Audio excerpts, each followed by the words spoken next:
Donald John Trump, do solemnly swear.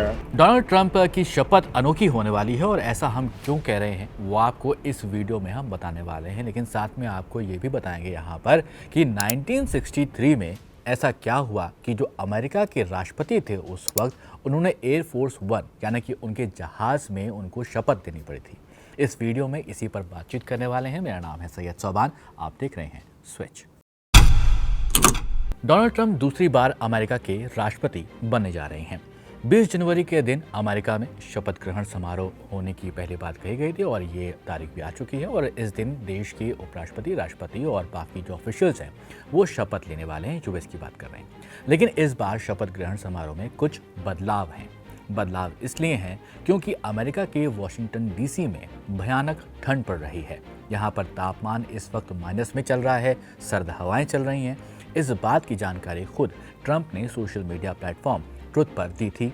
तो शपथ समारोह के लिए नई जगह क्या है? ट्रंप का कहना है कि मैं किसी भी तरह से लोगों को चोट या फिर घायल होते हुए नहीं देखना चाहता हूं और इसीलिए मैंने प्रेयर्स और सभी जो भाषण होने वाले हैं उनको यूनाइटेड स्टेट कैपिटल रोटुंडा में वहां पर देने का आदेश दिया है। और अब आपका सवाल यहां पर होगा कि क्या ऐसा पहली बार होने जा रहा है? तो जवाब है नहीं, ये पहली बार यहाँ पर नहीं होने जा रहा है। इससे पहले साल 1985 में यूएस के 40वें राष्ट्रपति रोनाल्ड रीगन ने भी भीषण ठंड की वजह से कैपिटल रोटुंडा को शपथ समारोह के लिए इस्तेमाल किया था। ये एक हॉल है, इसके बारे में भी हम आपको यहाँ पर बताने वाले हैं। अब सवाल यहाँ पर यही आता है कि यूनाइटेड स्टेट्स कैपिटल रोटुंडा है कहाँ पर आखिर और ये हॉल कैसा दिखता है? तो यहाँ पर आपको बता देते हैं कि एक सर्कुलर शेप्ड हॉल है जो यूएस कैपिटल जो बिल्डिंग आपने देखी होगी वहाँ के सेकेंड फ्लोर पर ये मौजूद है और सेंटर डोम जो आप देख रहे हैं इस इमेजेस में वहाँ पर उसके ठीक नीचे ही है। और इस हॉल की जो चौड़ाई है वो 29 मीटर है, 180 फीट के लगभग इसकी ऊंचाई है। ये हॉल ज़्यादातर कांग्रेशनल सेरेमनीज और जो सेलिब्रेशंस होते हैं वहाँ पर उसके लिए इस्तेमाल किया जाता है। लेकिन सवाल ये भी आता है कि क्या ट्रंप अपने समर्थकों को लाइव सिर्फ टीवी पर ही संबोधित कर पाएंगे? तो इसके लिए भी डोनाल्ड ट्रंप ने इंतजाम कर दिया है, उसकी भी जानकारी उन्होंने दी है। ट्रंप का कहना है कि कैपिटल वन एरेना जो डाउनटाउन वॉशिंगटन डीसी में मौजूद है वहाँ पर जो ट्रंप के सपोर्टर्स हैं वो सभी मौजूद होंगे।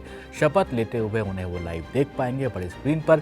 कैपिटल वन एरेना की जो कैपेसिटी है वो लगभग 20,000 लोगों की है, तो वहाँ पर जो उनके सपोर्टर्स हैं वो पहुँचेंगे। कैपिटल रोटुंडा में सिर्फ वीआईपीज और जो डिग्निटरीज हैं वो मौजूद रहेंगे क्योंकि वहाँ पर लिमिटेड स्पेस है।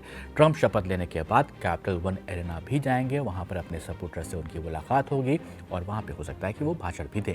इससे पहले भी कई अलग अलग जगहों पर यूएस के प्रेसिडेंट्स अपने शपथ ग्रहण समारोह को करते रहे हैं, लेकिन एक शपथ ग्रहण जो है वो यूनिक दिखता है। वो इसलिए क्योंकि जो 36 यूएस प्रेसिडेंट थे लिंडन बी जॉनसन, उन्होंने जो शपथ ली वो एक प्लेन में ली। यूएस एयरफोर्स वन यानी उनका जो प्लेन था वहाँ पर वो शपथ हुई थी, लेकिन ये प्लेन इस वक्त खड़ा हुआ था, हवा में नहीं था। अब सवाल ये आता है कि ये क्यों हुआ?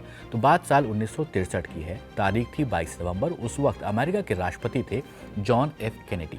इसी दिन उनका असैसिनेशन होता है, उनको मौत के घाट उतार दिया जाता है। जिस वक्त उनको गोली लगी उस वक्त वो अमेरिका के डैलस में मौजूद थे और घटना के समय वो बाइक पर सवार थे, वो बाइक चला रहे थे।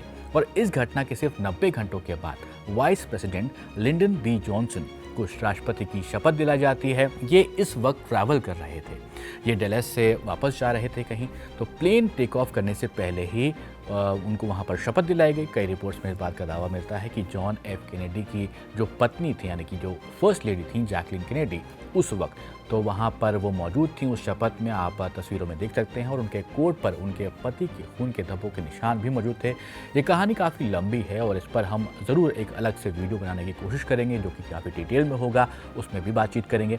लेकिन अब डोनाल्ड ट्रंप अमेरिका के नए राष्ट्रपति का कार्यभार संभालने वाले हैं और देखना होगा कि क्या वो बड़े फैसले लेते हैं।